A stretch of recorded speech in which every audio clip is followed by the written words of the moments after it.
America में Republican उम्मीदवार Donald Trump की ऐतिहासिक जीत के बाद इजराइल में जश्न का माहौल है। इजरायली प्रधानमंत्री बेंजामिन नेतन्याहू ने इसे इजराइल और अमेरिका के रिश्तों में एक अहम मोड़ के रूप में देखा है और ट्रंप की इस जीत को इतिहास की सबसे बड़ी वापसी कहा है। नेतन्याहू ने ट्रंप की व्हाइट हाउस में वापसी को अमेरिका और इजराइल के बीच गठबंधन को फिर से मजबूत करने की दिशा में एक अहम कदम बताया है। डोनाल्ड ट्रंप की ये जीत इजराइल के लिए काफी अहम है क्योंकि ट्रंप से इजराइल को काफी उम्मीदें भी हैं। दरअसल गाजा और लेबनान में जारी संघर्ष के बीच इजराइल के लिए ट्रंप की ये जीत खास मायने रखती है। इससे पहले अमेरिकी राष्ट्रपति जो बाइडेन की सरकार के साथ कई बार नेतन्याहू के मतभेद सामने आए थे, जिससे इजराइल को अमेरिकी समर्थन की सीमाएं देखने को मिली थी।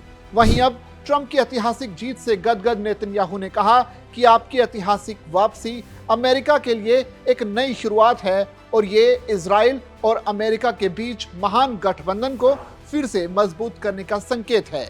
इस जीत पर इजराइल के अन्य प्रमुख नेताओं ने भी काफी खुशी जताई है। राष्ट्रीय सुरक्षा मंत्री इतामार बेन ग्विर ने सोशल मीडिया प्लेटफॉर्म एक्स पर ट्रंप के लिए आशीर्वाद की कामना की, जबकि वित्त मंत्री बेजेल स्ट्रोट्रिच ने ट्रंप की जीत का समर्थन किया। एशिया काउंसिल के अध्यक्ष इजराइल गेंच ने भी ट्रंप के दूसरे कार्यकाल में इजराइल को मजबूत और बिना शर्त समर्थन मिलने की उम्मीद जताई है।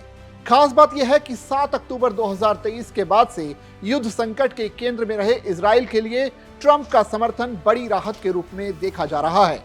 इजरायली और अमेरिकन काउंसिल सम्मेलन में ट्रंप ने खुद को इजराइल का मजबूत समर्थक बताया और यहूदी मतदाताओं से समर्थन की अपील की। विश्लेषकों का मानना है कि ट्रंप की इस वापसी से इजराइल और अमेरिका के रिश्तों में एक नया अध्याय शुरू हो सकता है। नेतन्याहू और उनके समर्थकों की उम्मीद है कि ट्रंप का दूसरा कार्यकाल इजराइल अमेरिका गठबंधन को और भी अधिक मजबूत करेगा। वहीं हमास ने ट्रंप के चुनावी बयान और मिडिल ईस्ट में शांति लाने के उनके दावे पर रिएक्शन दिया है। हमास के वरिष्ठ अधिकारी समी अबू जहरी ने कहा कि अब ट्रंप पर यह साबित करने का दबाव है कि वो गाजा में युद्ध को कुछ ही घंटों में रोक सकते हैं या नहीं।